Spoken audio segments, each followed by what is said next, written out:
కడుపు ముందుకేస్తే కానీ మనం వేల అడుగులు ముందుకు వేయలేము. ₹1 స్టార్ట్ అవుతుంది, లక్షల రూపాయలు, కోట్ల రూపాయలు. కానీ ఈరోజు వెంకటేష్ అనే వ్యక్తి సరే ఏమన్నాడు, కానీ వెంకటేష్ అనే వ్యక్తి లేకపోతే ఈరోజు కలుపుతుంది కొంత లేదు. కానీ ఆ వ్యక్తి లేకపోయేసరికి ఆ వ్యక్తి ఇంకో వ్యక్తిని కోరుకున్నాడు. ఆ వ్యక్తి ఎన్నికలు కావచ్చు, మల్లికార్జున కావచ్చు, మీరందరూ కావచ్చు, మనందరం కలిసి ఉన్నాం. కానీ ఈరోజు మనము ఒక 30 మంది అనుకున్నాం.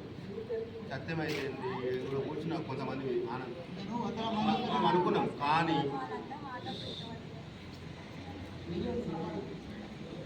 కానీ అయితే ఒక మూల స్తంభం అనేది ఉండాలి. నేను నా స్పీచ్లో కూడా చెప్పిన, వెంకటేష్ అనే వ్యక్తి లేకపోతే ఎప్పటికైనా లోటే ఉంటుంది. ఆ లోటుని మనము ఎట్లా ముందుకు తీసుకెళ్ళాలి అనేది మనం ప్రయత్నం చేసుకోవాలి. ఎందుకంటే ఇప్పటిదాకా చెప్పిన ఉపాధి, విద్య ఇవన్నీ అన్నీ వెళ్ళిపోతూ ఉంటాం మనం.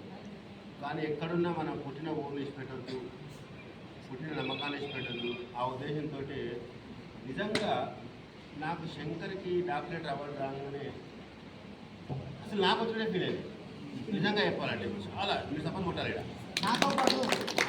ఎందుకంటే ఒక వ్యక్తికి డాక్టరేట్ అవార్డు వచ్చిందంటే మనం అది సన్మానించుకుంటే మన నలుగురికి ఇన్స్పిరేషన్ అవుతుంది. గొప్ప చేయొచ్చు. అసలు గొప్ప ఎందుకు చేయలేకపోతున్నాం అంటే అందరికీ తెలిసి ఈరోజు అందరికీ తెలిసి మా ఇంట్లో కాదు ఓపెన్గా చెప్పదా ఓపెన్ ఏమంటారు కదా, ఒక రెండు కలిస్తే వేరే అవుతుంది కదా, అది కొంచెం అటు ఇటు అయినప్పటికీ కానీ ఈ రోజు వరకు కూడా ఇంత మంచి ప్రోగ్రామ్ చేసుకోవడం మన ఫ్యామిలీ లాగా చాలా మంచి ప్రోగ్రామ్ చేసుకోవడం చాలా ఆనందం. ఈ యొక్క డాక్టర్కి గౌరవం పొందాలని ఎట్ ది సేమ్ టైం మళ్ళీ ఎంకరేజ్మెంట్లో చెప్తున్నా, నెక్స్ట్ ఇయర్కి నీకు మంచి ఉపాధి దొరకాలి, అట్ ది సేమ్ టైం నీకు భార్య దొరకాలని.